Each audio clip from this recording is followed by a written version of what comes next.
As we delve into the final segment of this analysis, the focus pivots to the San Francisco 49ers' recent draft decisions, particularly regarding how they align or don't align with the pressing needs of the team. We've seen plenty of speculation about potential trades and moves, but the real intrigue lies in how these draft picks will contribute to a squad that's been on the cusp of greatness. So, where are you watching from, and what do you think of these draft choices? Leave your thoughts in the comments below. It's crucial to highlight that I'm more optimistic about this draft class than many might be. Players like Dizon Stribling, Romello Height, Grayson Halton, and Ephesians Prysock hold the potential to be valuable contributors. However, my concern stems from the priorities that shape the overall selections. Critics of the Niners' draft strategy often point to last season's 12 wins as a shield against scrutiny, but one must ask, who was responsible for that success? The impact players that drove the team's triumphs in 2022 were largely from drafts prior to 2022, along with pivotal trades for superstars like Christian McCaffrey and Trent Williams. When we narrow the lens to examine the draft classes from 2022 to 2024, the results raise eyebrows.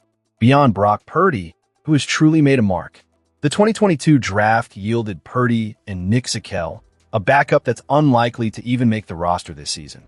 In 2023, Jair Brown's inconsistency cast doubt on his future with the team.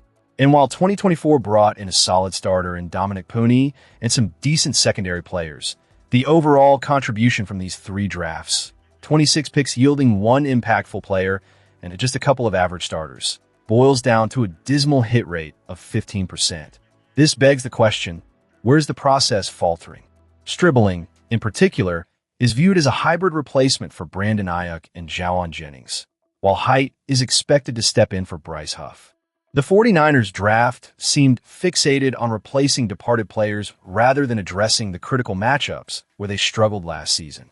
While there's credit due for addressing the glaring weakness in the pass rush, the defensive line now appears more fortified.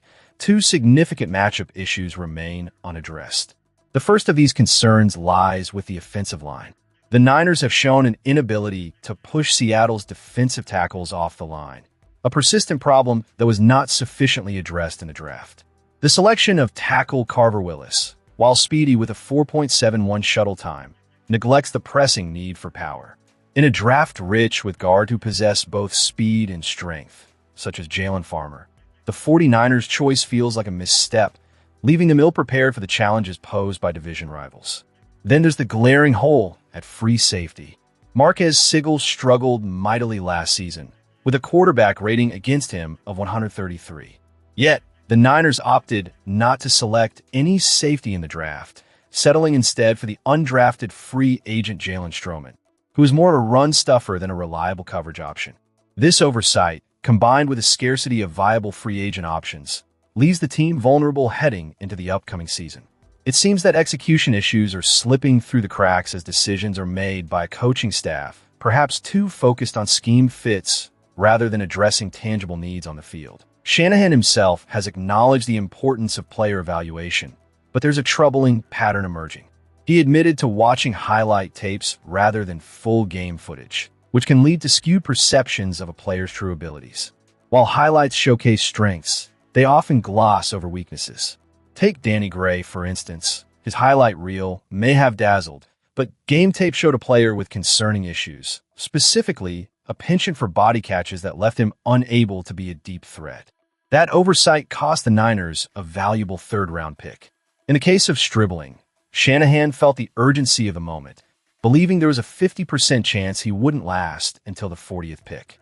His concern about missing out led to a hasty decision, with other teams expressing surprise that the Niners acted so quickly. Similarly, the Niners had running back Black rated as the second best in a draft class lacking depth, which raises further questions about their rankings and evaluations. Lynch's confidence in the scouting and coaching collective is commendable, but the fact that the organization seems isolated in their assessments, particularly with Black, suggests a need for introspection in their draft strategy.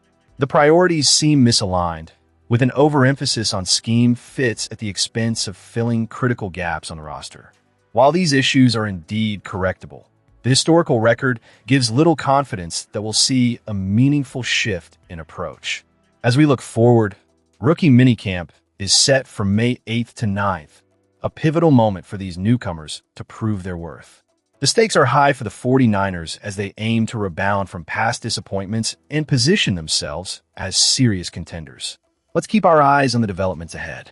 Don't forget to comment with your thoughts on the San Francisco 49ers, draft choices, and subscribe for more in-depth analysis.